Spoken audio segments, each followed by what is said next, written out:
Saya kata tu ada kat pokok. Oh, semua nampak. So kamera pan kat dia. Bila suluh kat dia, tengok dalam monitor tak nampak. La ilaha illallah. Nampak pokok kelapa. Tapi bila tengok ada. Mata kasar nampak ada. So budak kameraman cik dengan yang jaga monitor, nampak ada orang. Bertubuh hitam, nampak rangka dia. Macam orang biasa, orang kerja teruk lah maknanya. Rambut dia kusam, kerinting. Saya dapat bayangkan. Dia peluk tubuh, cermin side mirror. Saya sampai mirror, ada orang ikut sebelah. Maknanya kat mirror tu gambar dia. Cermin tu lah. Saya tak berani nak toleh badan dia. Saya tengok dekat mirror tu gambar dia. Saya tengok bantu saya. Rupanya bantu saya dah lama tengok side mirror tu. Oh.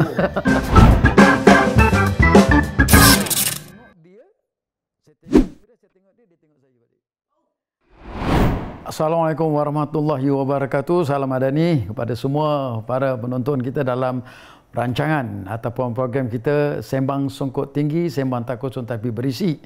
Jadi kepada tuan-tuan dan puan-puan sekalian, mana yang belum like, share dan subscribe rancangan kami, silalah tekan button yang disediakan supaya kita dapat berkongsi maklumat dengan cara yang cukup bersantai dan yang terkini.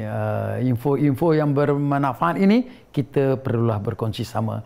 Kali ini saya Abon dan juga Saya Imam.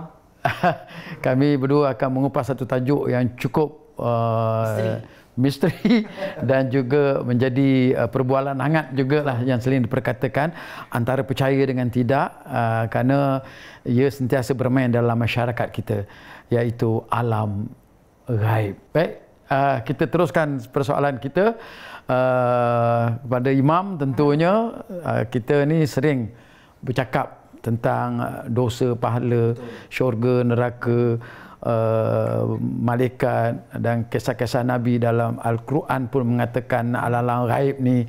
Jadi antara kita percaya atau tidak, agaknya macam mana Imam? Sejauh mana yang perlu kita percaya supaya ianya terarah kepada saranan Islam itu sendiri, supaya tidak tergelincir daripada permasalahan khurafat, Ustaz? Pertama sekali, bila kita sebut tentang alam ghaib, dalam rukun iman kita sendiri tu, sebagai seorang Muslim, sebagai seorang Islam, maka kita akan berpegang kepada 5 prinsip atau 5 rukun. Itu rukun Islam. Dan dalam masa yang sama, kita juga perlu berpegang pada prinsip 6 rukun iman. Dan rukun iman itu sendirilah yang nak menceritakan tentang alam ghaib. Tapi kita ni bila kita sebut tentang alam ghaib, akan nampak hantu, pocong, kena sorok dengan bunian dan sebagainya. Itu je dia nampak alam ghaib. Padahal dalam rukun iman kita tu semua dah cerita tentang alam ghaib. Percaya kepada Allah, kepada malaikat, kepada Nabi, semua, kecuali kitab lah. Termasuklah hari kiamat juga alam ghaib, dan juga qada dan qadar Allah Subhanahu Wa Taala. Dan yang lain-lain yang kita sebutkan tadi tu, syurga, neraka, padang mahsyar dan sebagainya, itu adalah alam-alam ghaib yang Allah sebutkan dalam Al-Quran. Jadi sebagai seorang Muslim, sebagai seorang yang beriman, maka menjadi kewajipan kepada kita untuk percaya kepada alam ghaib, tapi bukan percaya kepada hantu. Yang kita set kita, mindset kita, alam ghaib ni hantu, setan semua tak. Tapi alam ghaib itu dalam Al-Quran, dalam sudut agama kita adalah yang kita sebutkan tadi. Sebab tu dalam surah Al-Baqarah, bila mana kita baca tahlil arwah kan, kita akan baca ayat 5 ayat surah Al-Baqarah kan. Allazina yu'minuna bil ghaib wa yuqimuna sholata wa yutuna zakat. Okey. Allazina yu'minu, orang-orang yang mana dia beriman kepada alam ghaib. Bahkan ulama tafsir kata alam ghaib yang kita sebutkan tadi, syurga, neraka, dosa, pahala, malaikat, apa semua tu, benda ni yang kita nak percaya dulu. Benda ni yang kita nak letak dalam iman kita dulu. Barulah kita kata nak cerita pasal benda-benda yang tahayul, mahyul, mengarut, khurafat, apa semua tu, yang sebenarnya bukan dari landasan Islam, yang kita selalu dimomokkan. Sana gelap je ada hantu, nampak misteri rumah je belum rumah, kan. Itu semua alam gaib bagi masyarakat kita lah. Tapi yang sebenarnya yang kita perlu faham adalah alam gaib itu benda yang Allah sebutkan dalam Al-Quran dan Nabi SAW yang telah Nabi sebut dalam hadis-hadis Nabi SAW. Jadi masyarakat kita ni memang dah terdidik sekian lama lah daripada keturunan-keturunannya, tidak ada kitab pun, tapi atas kepercayaan. Dia orang kata petua tu lagi lama daripada ilmu. Jadi dia berpegang kepada, kalau dengar salahkan anjing berpanjangan tu ada masalah, kalau dengar burung gagak ni pun ada satu malapetaka, bala yang akan menimpa. Jadi macam mana kita nak membezakan antara tahyul, kurafat dengan benda yang dibenarkan dalam Islam ni, Ustaz? Apakah benda yang menjadi kayu pengukur untuk kita pegang? Satu, kita sebutkan tadi petua tu, dalam masa yang sama kita tidak boleh menolak petua. Kita tidak boleh menolak apa-apa sahaja, maksudnya kita menolak secara buta-buta lah. Amalan orang terdahulu, petua-petua orang terdahulu. Kadang-kadang petua-petua tu, kalau dia selaras dengan landasan syariat, maka kita boleh amalkan. Contoh macam orang kata petua nak masuk kena akan masuk meminang dan sebagainya. Ada beberapa petua yang tidak bercanggah dengan syariat, maka kita boleh amalkan, kita boleh ikutkan. Tetapi kalau nak dikaitkan dengan tahayul, mahayul, nak kaitkan dengan benda-benda khurafat ini, sampailah kita katakan sebahagian daripada adat resam masyarakat Melayu dulu, kebanyakannya terlibat dengan perkara-perkara khurafat, tahyul dan sebagainya. Maka kalau itu dia bercanggah dengan landasan syariat, maka benda itu kita kena tinggalkan. Walaupun kita katakan ini dah diamalkan oleh nenek moyang kita, tok nenek kita dulu dah buat macam ni, buat macam tu, macam ni kan. Jadi kita kata kenapa tak boleh pula zaman kita pula? Adakah zaman kita ni zaman moden ni kita tak boleh nak ikut dah petua-petua orang dulu? Kita tak menolak semua petua, tak menolak semua amalan, dan kita kata kena bezakan mana satu adat istiadat dan juga mana satu ibadat. Jadi dengan ilmu lah kita dapat menilai ini khurafat, ini tahyul mahayul, ini petua boleh amal, ini petua tak boleh amal. Memang betul orang dulu lebih makan garam daripada kita, tetapi dalam masa yang sama, jangan tinggalkan panduan syariat yang Allah berikan kepada kita supaya kita tidak terjebak dengan perkara-perkara yang mensyirikkan Allah Subhanahu Wa Taala. Ustaz dah menjawab segala benda, persoalan tentang contoh-contoh yang tahyul, yang khurafat, yang syirik tadi. Jadi saya lanjutkan lagi satu soalan. Ada juga orang yang memilih hari-hari yang dikatakan membawa bencana, kena pilih satu-satu tarikh, peralihan antara cuaca, peralihan antara malam ke siang, maghrib, waktu maghrib hantu berkeliaran, tutup pintu, tutup tingkap, apa semua ni. Kadang-kadang kita dah bercampur aduk antara ibadat dengan adat. Jadi apa agaknya pandangan Ustaz lah tentang perkara-perkara ni yang boleh kita ambil dan mana yang kita boleh pakai dan mana yang kita perlu tinggalkan? Okey, macam kita sebutkan tadi, kalau dia bercanggah dengan syariat memang tak boleh diamalkan lah. Tetapi kadang-kadang kita tengok ada juga petua-petua yang tidak bercanggah satu, malah dia memberi manfaat kepada kita, manfaat kepada masyarakat, yang mana bagi kita mungkin ini cara kuno, mungkin ini cara klasik, mungkin ini cara dah ketinggalan zaman.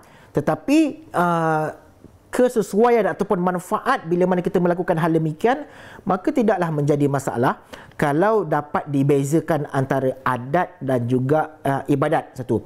Yang kedua, kita tengok orang-orang dahulu ni, mereka tak ada teknologi macam kita. Kita nak pergi mana-mana, kita ada Waze, kita ada GPS, kita boleh carilah mana-mana arah apa semua, tekan je, type saja dah sampai ni. Okey, orang dulu-dulu dia terpaksa cipta satu ilmu, satu kaedah ataupun petua.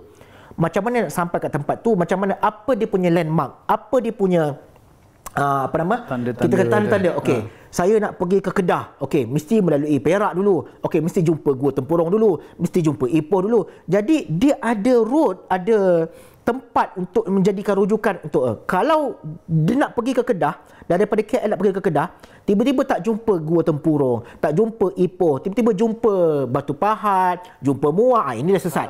Ini dah salah. Jadi itu sebagai contoh. Amalan-amalan jahiliah juga, zaman dulu juga, mereka menggunakan bintang. Sebagai contoh, bintang syiara. Dalam amalan jahiliah ni, bintang syiara ni bintang penunjuk arah, bintang GPS. Mereka tengok bintang syiara ni, masa kita cerita lah, bila mana dalam peristiwa hijrah, bila mana Nabi dikepung, Nabi dikepung oleh orang-orang Quraisy, orang Quraisy nak bunuh dia semua. alhamdulillah dengan takdir Allah, Nabi keluar dengan selamat daripada rumah dan Nabi pergi ke Gua Hira. Jadi macam mana dia orang ni boleh jejak Nabi sampai ke Gua Hira tu, nampak tapak kaki apa semua tu, arah mana, laluan mana, tujuan mana yang Nabi ikut apa semua tu, tak lain tak bukan dengan petua-petua amalan mereka. Mereka menengok bintang dan sebagainya, mereka menengok tapak kaki, mereka bau badan apa semua. Ini amalan-amalan yang klasik, yang tradisional, yang tak ada dah zaman sekarang. Jadi kalau benda itu tidaklah bercanggah kepada dengan akidah kita, dengan syariat kita, tidak menjadi masalah untuk kita amalkan. So dalam masa yang sama, kalau amal tersebut, dalam masa yang sama kita tidak beriktikad, kita tidak meletakkan keyakinan, oh kerana petua aku inilah jadi macam ni. Kerana macam ni lah jadi macam ni. Orang ni kena dia selamat. Orang ni dengar cakap aku lah dia selamat. Kita jangan tu. Sebab semua benda yang berlaku itu atas izin Allah, dengan kehendak Allah. Kita ikhtiar, sama ada dengan petua. Contoh kata sakit perut, okey minum macam ni. Kalau orang dulu kata demam, sakit perut semua-semua, okey mungkin pakai ubat Panadol kan. Orang sekarang Panadol. Orang dulu tak jumpa Panadol, tak jumpa ubat, tak jumpa itu apa semua kan.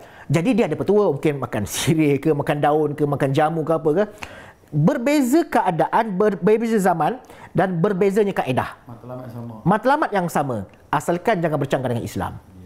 Ada yang membaca surah-surah. Betul. Betul. Tapi bila kita dengar betul-betul surah tu, dicampur adukkan dengan segala yang menjaga puteri dipuja, hai mambang tanah dengan mambang, kalimat la ilaha illallah. Dah campur ni. Ada campur ni.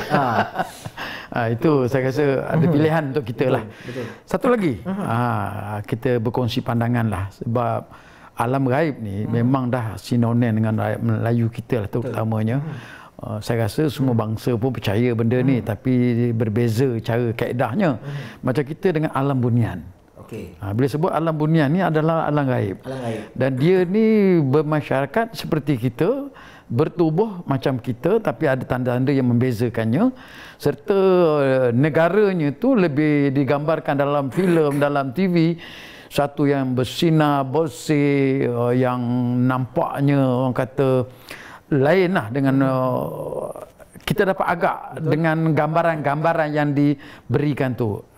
Kalau boleh Ustaz kongsikan pengalaman lah ataupun tahu tentang alam bunian. Saya sebenarnya tak ada pengalaman masuk alam bunian. Terus terang. Tak ada pengalaman masuk alam bunian. Okey, dia macam inilah. Dalam Al-Quran, makhluk gaib ni Allah ceritakan, kita ni dia ada dua tau. Dunia ni dia ada dua. Satu alam syahadah, satu alam gaib. Kita ni alam syahadah. Alam syahadah, alam nyata. Yang orang boleh nampak, orang boleh pegang, orang boleh tepuk tampar dan sebagainya. Ini alam syahadah. Nampak dengan jelas. Alam gaib ni benda yang tak nampak, yang kita sebutkan awal tadi lah.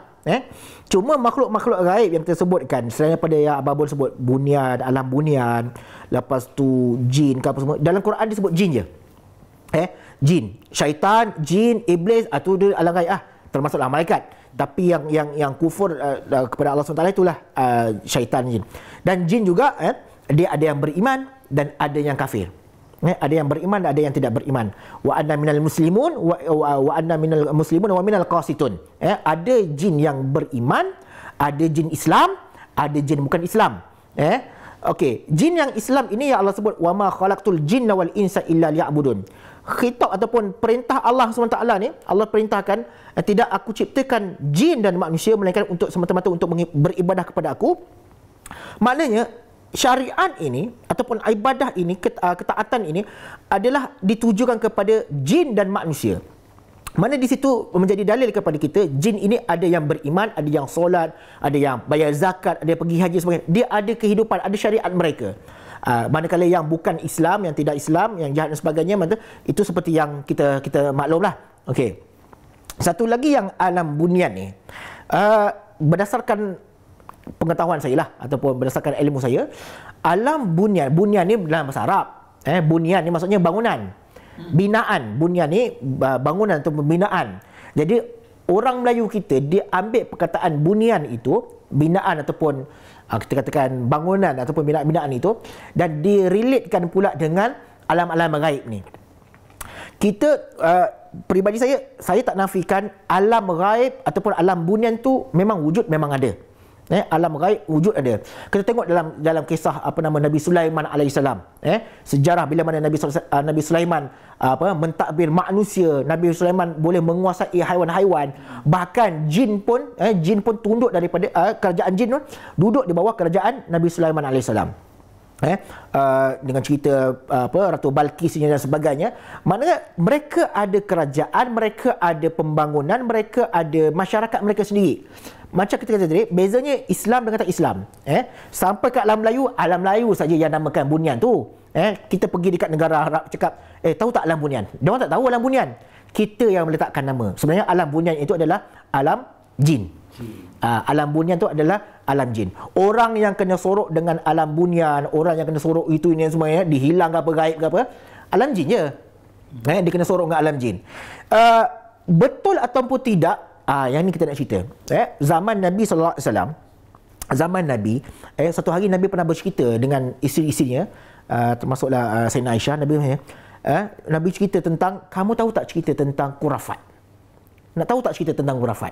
Lepas tu isteri kata, apa itu kurafat? Mahwal kurafat. Apa itu kurafat? Maka Nabi pun cerita. Nabi kata, satu hari ada seorang pemuda disorok oleh alam jin. Bahasa kita alam bunian lah. Jadi zaman Nabi pun zaman sahabat dengan Nabi pun benda ni dah berlaku dah. Boleh berlaku. Dia ni, Nabi kata orang ini pemuda ini disorok dalam jin. Kita kata alam bunian lah. Maka sampai beberapa ketika orang ini dikembalikan balik ke alam nyata. Dikembalikan balik ke dunia manusia lah, alam manusia. Mana orang pun jumpa, orang kata kamu ni lama hilang, tak jumpa apa semua, orang duk cari-cari, semua keluarga duk cari apa semua, tiba-tiba muncul. Lepas tu dia muncul, dia ceritalah, sebenarnya aku disorok alam bunian. Sebenarnya aku disorok oleh alam jin. Dia ceritalah, aku nampak satu kerajaan yang hebat, bangunan apa semua. Dia cerita, makan yang enak-enak apa semua. Alam bunian, alam jin, alam bunian. Dia cerita. Jadi bila cerita-cerita benda-benda yang pelik-pelik ni, orang pun dengar, tak masuk akal lah kan. Dia kata dengan teknologi. Padahal zaman tu belum ada teknologi lah. Dia cerita-cerita. Last sekali orang pun kata, inilah cerita kurafat. Ini cerita kurafat. Daripada situlah bermulanya perkataan word kurafat itu berasal daripada nama seorang pemuda. Nama dia kurafat tu nama dia.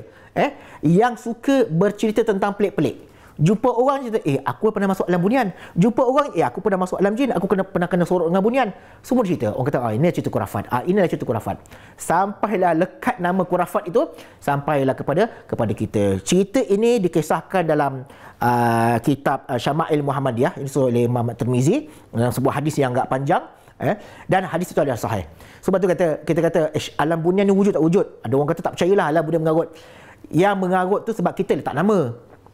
Masyarakat Melayu kita yang letak nama alam bunian, tetapi tu alam jin. Sebenarnya alam jin. Dan dah berlaku sama Nabi apa semua dah berlaku dah. So alam tu wujud lah. Untuk kita bertemu dengan bunian ni, ramai orang tak pernah jumpa.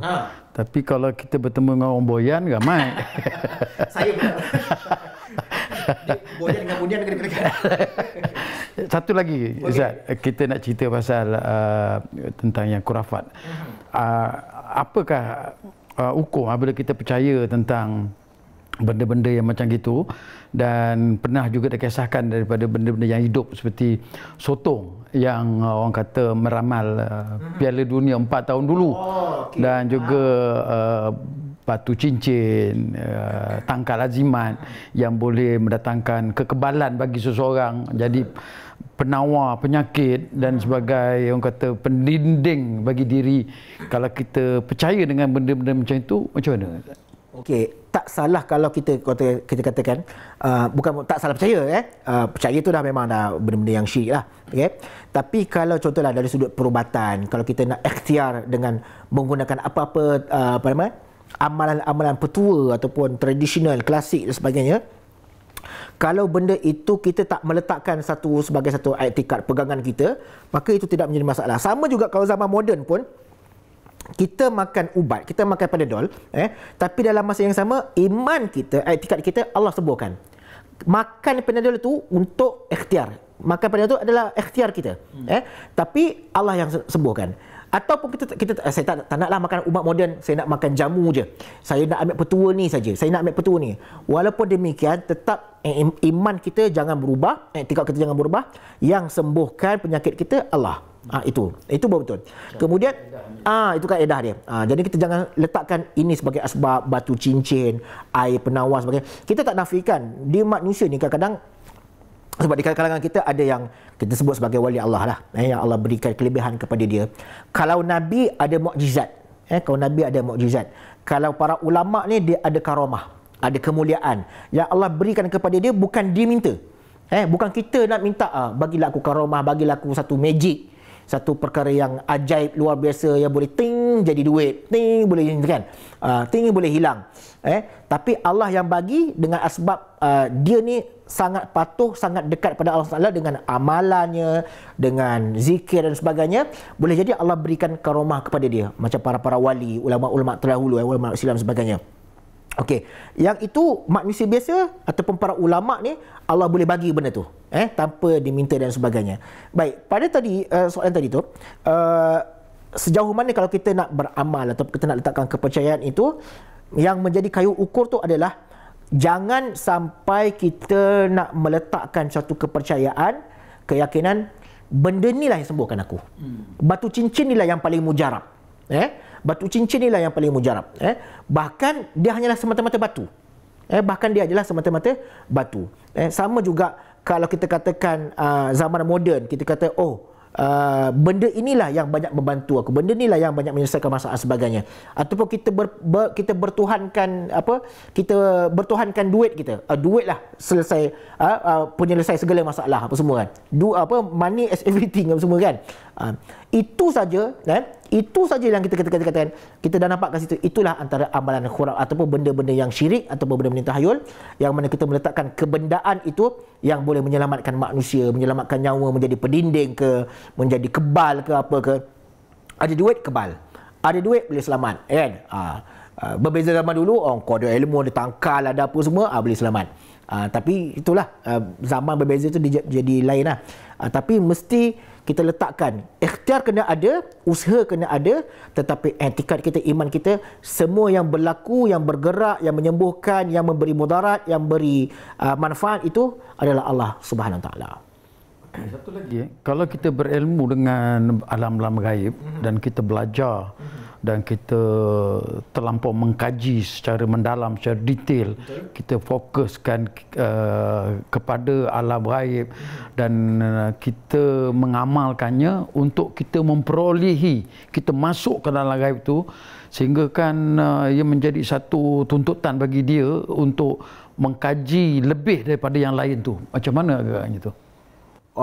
Dia macam ni lah. Macam orang nak belajar dalam perubatan Islam lah. Perubatan ataupun kita panggil sebagai paranormal.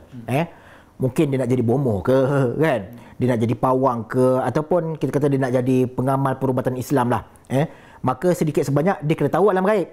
Dia kena tahu nak baca apa, nak jampi apa, nak ruqyah apa semua. Orang Melayu sebut jampi. Dengan jampinya syirik lah kan. Tapi kita sebut sebagai ruqyah lah. Sebagai ruqyah. Benda itu semua Islam dah memberikan garis panduan. Kita boleh, mana yang kita boleh ambil. Jangan sampai kita melampaui batas. Ada orang mungkin dia terlalu syok. Dia terlalu syok. Dia terlalu taksub. Ataupun dia kata, antara belajar ilmu ni dengan ilmu ni, macam ilmu ni lagi berkesan. Ilmu ni lagi apa? Lagi nampak hebat kan? Ilmu kebal, ilmu terbang, ilmu baru ni ada orang nak belajar ilmu lipat bumi. Ilmu lipat bumi ni dia baca-baca zikir-zikir, doa je, pejam mata, dah sampai Johor Bahru. Wah. Tak payah bayar tol, tak payah touch and go, tak payah isi minyak apa semua. Kalau macam tu saya dah lama amalkan. Saya turun ke Mekah. Ke Mekah. Turun ke Mekah. Tu nama ilmu lipat bumi. Ada orang macam tu. Terlalu taksub dengan ilmu-ilmu ni sekian. Dan saya pesanlah, saya kata lebih baik kita utamakan ilmu fardu ain daripada ilmu gaib ni. Melainkan kalau ilmu fardu ain kita dah mantap, syariat kita dah betul, amalan kita, zikir kita semua dah betul, okey, kita nak tambah ekstra. Kita nak belajar ilmu alam gaib. Mungkin kita nak tolong orang, niat nak tolong orang. kita jadi sebagai pengamal perubatan, macam contoh Darul Syifa ke apa semua tu kan. Kita nak jadi pengamal perubatan, okey kan, mungkin ada orang yang tengah kena rasuk ke, kena histeria ke apa, mungkinlah bolehlah kita tolong sikit, macam baca sikit kan, buat air tawar ke apa semua tu. Jadi kita pun belajar. Cuma jangan sama juga, jangan sampai kita terlalu taksub. Sebab dia syaitan ni, dia mainan dia sangat halus. Sampai tahap bila dia masuk, engkau lah yang punya ni. Kan? Wah, kau punya bacaan kau punya doa lah, kau punya jampi serapang, kau punya ruqyah ataupun jampi serapang kau lah, orang ni boleh sembuh. Orang ni boleh hilang histeria dia. Orang ni kalau kena gangguan ke kenapa ke, orang ni boleh sedar balik. Walaupun kita baca ayat Quran yang betul, ayat kursi ke apa ke, kita baca benda yang betul, ilmu yang betul. Ilmu yang betul, bukan ilmu hitam ke apa ke, ilmu yang betul. Tapi kat situ syaitan boleh cocok. Dengan ujub kita, dengan bongkat, wah, aku punya ayat kursi paling berkesan. Orang lain baca Fatihah tak sama dengan aku baca Fatihah. Orang lain baca ayat kursi tak sama dengan cara aku baca ayat kursi. Aku baca sekali je, orang lain tu boleh sedar. Syaitan dia punya sangat halus untuk nak cocok kita. Sampai tahap kita jatuh syirik. Sampai tahap kita jadi kita hanyut lah. Kita hanyut ke laut dan sebagainya. Lama-lama dah. Tambahlah lepas ayat kursi, tambah pula jampi-jampi yang lain. Hai mambang tanah, hai mambang putih. Tambah lagi lah. Sebab nak tambah power. Ayat kursi ni ilmu satu Quran. Okey, nak tambah power kena jampi-jampi dulu. Gunung Semanggul, gunung apa semua dipanggilnya. Hai penjaga gunung Ledang, hai penjaga gunung lah. Dia semua dia seru-seru nak tambah power konon. Jadi bila macam tu dah campur aduk dah. Dah campur aduk dengan Quran dan benda-benda tahyul ni, maka itu dah jatuh kepada perkara syirik. Sebab tu kalau zaman-zaman dulu orang sangat para ulama sangat larang keras untuk kita nak belajar ilmu-ilmu ni, nak tengok ada orang yang layak belajar, layak tahu, ada dengan orang yang tak layak. Orang ni boleh belajar, orang ni boleh ni, orang ni jangan. Orang ni nanti mesti dihanyut. Orang ni mesti nanti ke arah sihir nanti. Nanti disantau orang, disantetnya orang, dibomohnya orang. Ulama mana dia tahu benda tu. Allah. Sekarang ni lah kalau kita tengok dekat TV, kat filem, walaupun kita tak berjumpa dengan alam gaib, tak pernah berjumpa dengan jin, dengan apa orang kata yang kita tak diperlihatkan, tetapi dalam media kita dan TV, filem ni kita dilakonkan watak-watak jin, watak-watak yang kita rasa yang rasa kita macam watak-watak hantu ni semua. Tapi dalam masa yang sama kita melakonkan karakter-karakter itu dan kita menjadi sebagai hiburan bagi masyarakat. Tidakkah dia menjejaskan akidah kita, sedangkan benda ni kita tak nampak tapi kita lakonkan dan watak tu dimainkan pula oleh orang yang hidup lah. Baik, kalau dari sudut lakonan, dari sudut kita katakan Islam tak menggalakkanlah satu benda yang mungkin tak memberikan manfaat, bahkan bila menakut-nakutkan itu adalah satu benda yang kita katakan mudarat bagi masyarakat. Sebab kita bila mana kita dimomokkan dengan satu benda-benda yang tahayul, kita dimomokkan dengan benda-benda yang syirik, benda-benda yang khurafat dan sebagainya, yang menjadi kita katakan tidak wajar untuk kita memberikan perhatian, sedangkan banyak perkara-perkara yang lain yang kita patut tumpukan.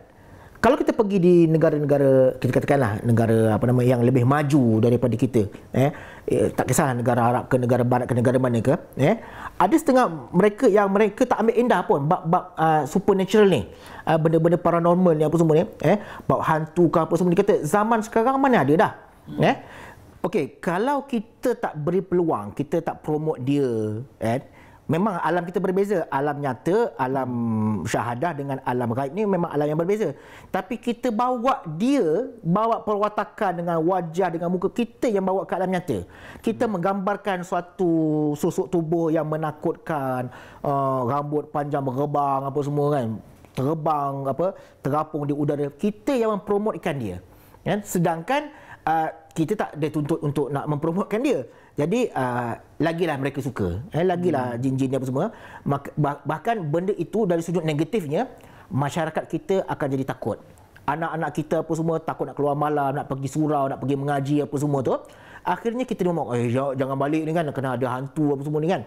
Jadi bila kita dah meletakkan satu norma kehidupan ataupun kita dah menormalisasikan budaya hantu tu dalam masyarakat kita, lama-lama habislah kita jauh ketinggalan dengan dunia yang serba lebih canggih, lebih moden dan sebagainya. Bahkan benda-benda itu langsung tidak memberikan manfaat kepada kita. Nak berlakon boleh, kita kata saja, nak berlakon jadi hantu ke, nak berlakon cerita seram ke apa, nak berlakon tu boleh. Tapi kita katakan ada benda yang lebih besar manfaat dia daripada kita selalu nak buat cerita hantu ke apa semua seram. Tak mendatangkan mendatangkan faedah, kan. Okey, kalau abang sendirilah. Berdasarkan pengalaman seram ni. Kita nak balik kepada alam gaib dari sudut tafsiran masyarakat kita. Pengalaman ataupun mungkin pernah kena sorok ke, kan, apa semua ke, alam gaib tu macam mana, abang? Okey. Saya dalam keadaan ni saya mengalami pengalaman lah. Semasa saya syuting cerita Momok di Temeloh. Jadi kami mencari lokasi ni adalah berdasarkan kepada risikan dekat mana yang paling banyak berlaku benda-benda yang orang terjumpa hantu lah apa semua. Maka kita dapatlah satu kampung, nama dia Seberang, ada di Temeloh tu, dan jadikan sebagai lokasi kami syuting.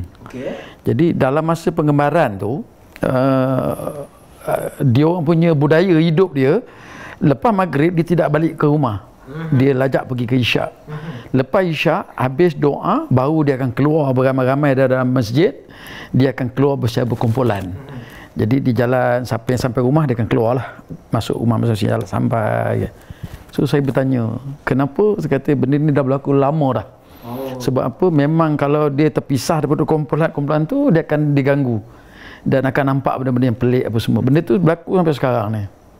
Tidak ada orang keluar pada waktu malam. Lepas isyak tak ada dah keluar. Maknanya benda tu seberang senggang nama dia. Jadi di Temeloh. Jadi benda tu kita ambil dia, dan saya bila saya solat kat situ, kita ikutlah cara dia berjalan tu. Sampaikan ada orang yang sedang solat sunat pun kita tunggu. Untuk kita join sekali balik. Macam kita kan habis apa ke keluar lah, ada yang tak doa pun keluar. Tapi tak ada, dia tunggu. Saya kata bagus dia orang kat sini. Rupanya itulah sebabnya. Dia jalan ramai-ramai. Masa saya kat sana lah. Jadi bila malam tu memang tak ada orang tengok kita syuting. Padahal kat situ semua artis besar-besar, termasuklah arwah Aziz Hatta, saya, Mak Mah. Tapi tak ada orang nak keluar. Kalau kita syuting di kampung lain, orang dah penuh dah. Orang syuting filem ramai. Mestilah nak tengok. Tapi bila malam je, syuting siang ramai, malam tak ada orang datang tengok. So ada satu scene yang mengatakan waktu kita main buai, saya tanya dengan dia orang kat mana tempat yang selalu dijumpa. Dia tunjukkanlah pokoknya situ ada buai. Maknanya ini bukan cerita dalam filem punya lah. Tak ada, ini yang kita nak buatkan scene tu. Scene kan. Kita tengoklah apa yang berlaku. Dia kata kat situ ada buai. Memang ada buai. Dan lepas malam, lepas isyak ke apa semua, dia orang selalu nampak dia orang berbuai. Jadi scene tu kat situ. Saya tengok memang tak ada orang. Tapi akhirnya saya ternampak satu orang pakai kain pelekat, dia gulung sampai kat paras lutut, paras betis, berlengging, dia peluk tubuh, kaki sebelah berdiri, sebelah lagi dia tongkat kat batang kelapa. Maknanya dia berdiri satu kaki lah, satu kaki dia tolak. Kita tengok. Saya cakap dengan dia orang, siapa kata tak ada penonton? Tu ada seorang. Okey. Kenapa orang kata malam orang tak datang tengok? Maknanya tak ada orang datang tengok kita syuting lah. Saya kata tu ada kat pokok. Semua nampak. So kamera pan kat dia. Bila suluh kat dia, tengok dalam monitor tak nampak. La ilaha illallah. Nampak pokok kelapa. Tapi bila tengok ada. Mata kasar nampak ada. So budak kameraman cik dengan yang jaga monitor, nampak ada orang. Bertubuh hitam, nampak rangka dia. Macam orang biasa, orang kerja teruk lah maknanya.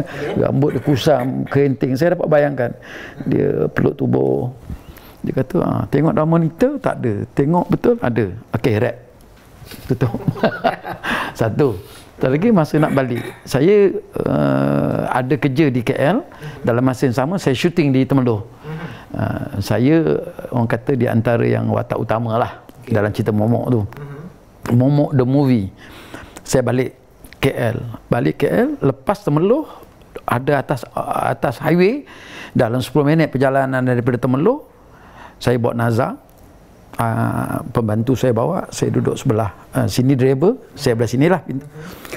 Saya tengok cermin side mirror. Saya sampai mirror, ada orang ikut sebelah. Maknanya kat mirror tu gambar dia. Cermin tu lah. Saya tak berani nak toleh badan dia. Saya tengok dekat mirror tu gambar dia. Saya tengok pembantu saya. Rupanya pembantu saya dah lama tengok side mirror tu. Oh. Saya kemudian lah. Jadi saya tengok dia, saya tengok side mirror, saya tengok dia tengok saya balik. Oh. Anak buah saya tengok saya balik. Lepas tu kita buat tak tahu, kita diam kan.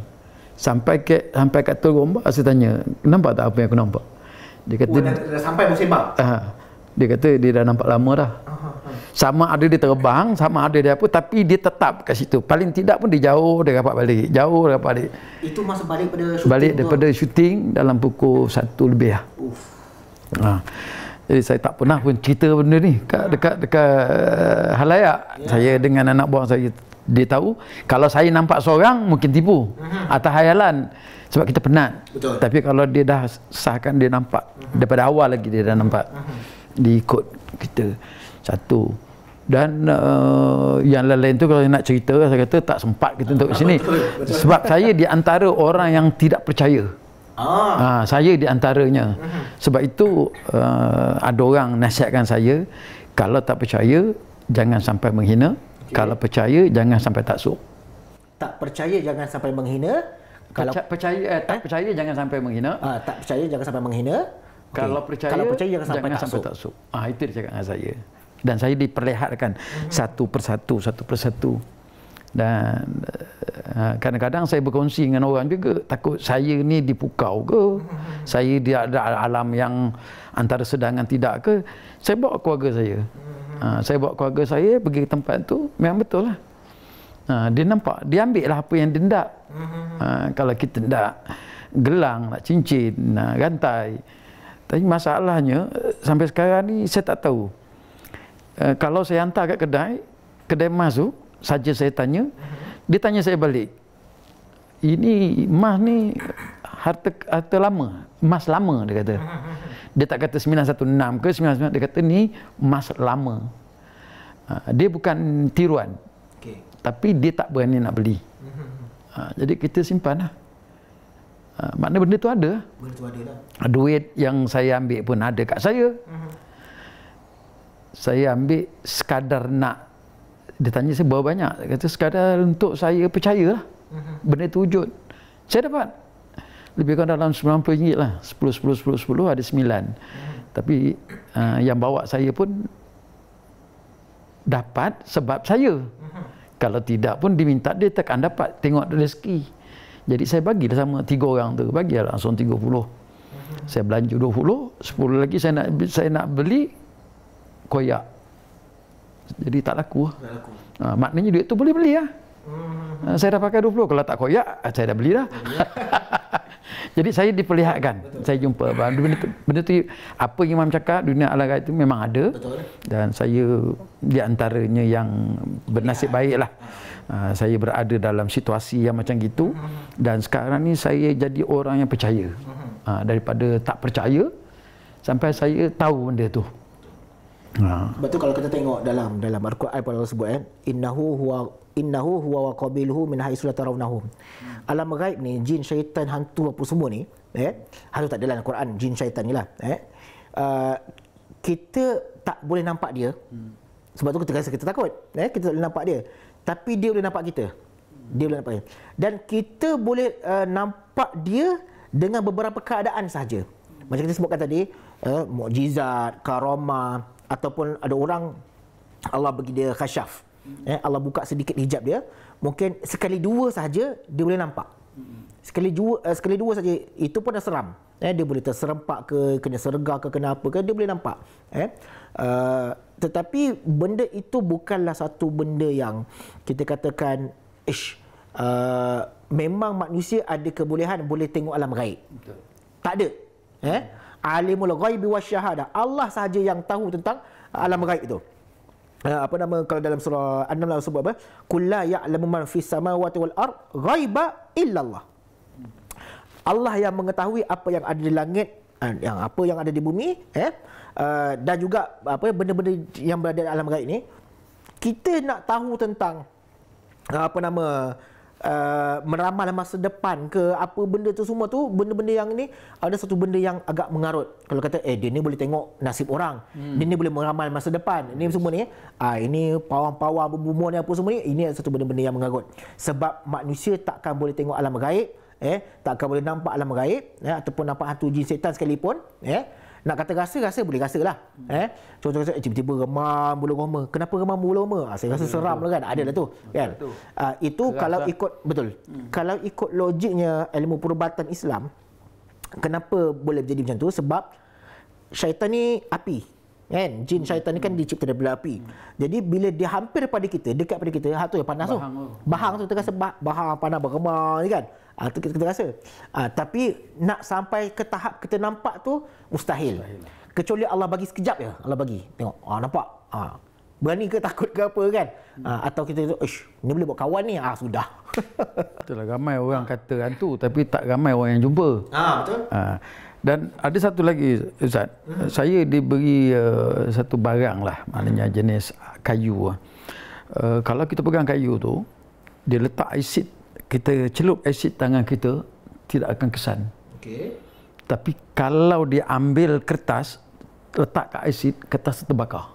Dia nak menunjukkan bahawa asid tu memang bahaya. Dia ambil kayu, cucuh kat asid tu, memang terbakar. Kertas memang keluar api. Nak suruh saya celup jari kat asid, saya tak berani. Saya tak berani. Tapi dia kata pegang celup. Antara percaya dengan tidak, saya bukan nak celup sangat. Dia ambil tangan saya, paksa celup. Tapi tak ada apa-apa. Saya celup lagi tak ada apa-apa. Dia kata jangan lepas. Saya ambil pendekatan bahawa dia kata ini ada kadam yang jaga. Pada saya kadam ke, jin ke, tetap juga kategori jin jugalah. Jadi dia kata begitulah kalau pegang. Dan dia kata jangan percayakan kepada kayu ini, percaya kepada Allah izinkan. Sebab kayu ni kalau kita sebut ada ayat di Nabi Sulaiman punya tu, dia kata dia akan memberi satu kelebihan pada kita. Jadi antara percaya dengan tidak, itulah keadaannya. Dan satu benda juga, itu mungkin wallah alam lah, dengan izin Allah benda itu jadi ataupun tidak. Dan satu lagi berdasarkan pengalaman jugalah, pengalaman apa yang dikongsikan kepada saya orang-orang yang terlibat dengan perubatan Islam dan sebagainya. Memang makhluk halus ni, satu memang mata kasar kita takkan boleh nampak, kan? Yang ayat saya baca ni, innahu qabilun min hasyaitan. Itu mata kasar kita takkan boleh nampak. Even dengan kamera pun, dengan sebarang alatan untuk kita nak merakam CCTV ke apa, tak akan boleh dirakam. Kecuali kita nampak macam ada imbasan cahaya ke, ataupun nampak macam bayang-bayang ke apa ke, itu sikitlah sekadar je. Tapi nak rakam objek yang gaib, mustahil. Sebab tu kan kadang kita tengok dekat media sosial ni, orang berubat kan. Orang berubat, ni kena histeria, masuk harimau, hantu saka apa semua tu kan. Dia pun rakam. Dan kita rasa betul ke ni kelakonan ni kan? Sebab dalam filem kita tengok filem pun sama buat benda yang sama. Kan? Dia kata ni live ni kan. Kalau bagi logik saya lah, memang benda tu tak boleh berlaku lah. Benda tu tak akan berlaku lah. Dan mungkin sedikit lah sebagai kita pun dah panjang cerita, panjang lebar kan. Sedikit yang kita boleh highlightkan berdasarkan alam gaib ni. Pertama sekali, alam gaib tu ada. Memang dia gaib tapi dia ada. Dalam Quran Allah ceritakan, kita dah sebutkan tadi apa semua panjang lebar. Kemudian saya nak ambil ayat tadi tu. Percaya macam mana? Jangan taksub. Percaya jangan sampai taksub. Percaya jangan sampai taksub. Kalau tak percaya jangan sampai menghina. Jadi betul, kita ada batas. Manusia ni dia ada batas. Dan kita kena jaga batas tu. Jangan terlampau berani, jangan terlampau kita mana hantu mana? Mai jumpa kan. Bukan main belagak kan, bukan main sombong. Jangan. Time kita ramai-ramai kita boleh cakap. Kan? Time dia angkat kita terbang ke udara kan. Itulah sebab tak mustahil benda-benda ni berlaku zaman Nabi, berlaku zaman-zaman sahabat, nabi-nabi terdahulu pun semua Allah ceritakan dalam Al-Quran. Sihir-sihir Firaun, sihir-sihir pengikut-pengikut Firaun.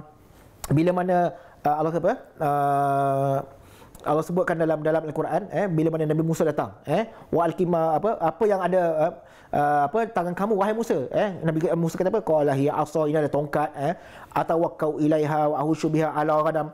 Lepas tu Allah kata apa campakkan tongkat kamu tu, tongkat tu terus jadi ular. Ahli-ahli sihir Firaun pun datang, campak tali-tali yang diputus-putus tu, tali jadi ular juga. Kat situ ulama kata senang je nak bezakan mana satu mukjizat, mana satu sihir. Kalau mukjizat ular tu, sifat ular ni, dia maksudnya dia akan sifat ular tu, ulama kata dimakan balik semua ular-ular yang sihir tu. Sedangkan ular-ular tu hanya khayalan, dia hanya jadi ular tapi tak boleh buat apa-apa. Sedangkan ular ni siap boleh bergerak, boleh makan.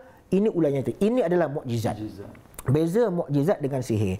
Zaman sekarang kata kalau mungkin ada benda-benda ajaib, benda-benda yang magic yang berlaku pada kita, sama ada itu memang Allah izinkan satu, dan yang kedua mungkin orang menggunakan silap mata, menggunakan dia tutup pandangan hakiki kita pun terpengaruhlah dengan magic, dengan alam gaib sebenarnya.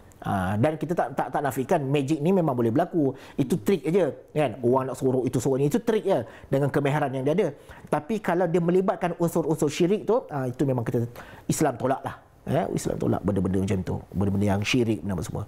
Jadi kita pun rasanya dah lama dah. Betul lah. Kalau nak cerita pasal gaib ni, rasa gaib kita. Betul.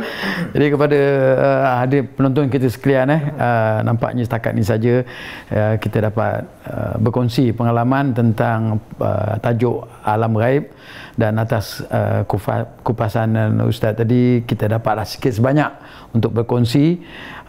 Jadi kita ambil sebagai iktibar, kalau tak percaya jangan sampai menghina, kalau kita percaya jangan sampai taksub. Sekian, kita jumpa lagi di program yang lain insya-Allah dalam program yang sama, Sembang Songkok Tinggi, sembang tak kosong tapi berisi. Sekian, wassalam.